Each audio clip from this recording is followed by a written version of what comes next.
Nice walking si Sparky. Sarap na sabi sa taga walking pala.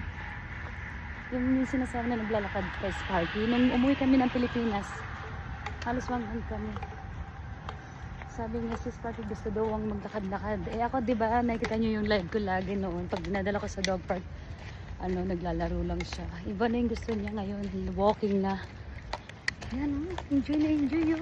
Ginoo, Lord Jesus. Hahaba buhay ng baby ko.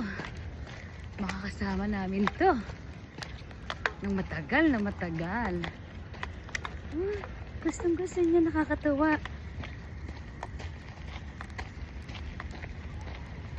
Ay, nakakatawa naman ang batang are. Wow!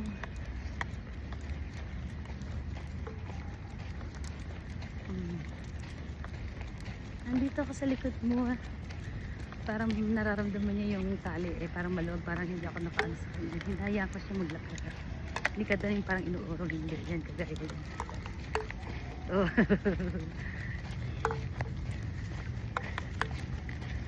Ay, nakakatawa naman. O sige, pagbalik ko sa trabaho, pag uwi ko, walking na tayo. Wala ng dog park. Babaan nyo lang siya doon, tapos yun, aalis na kami. Ay.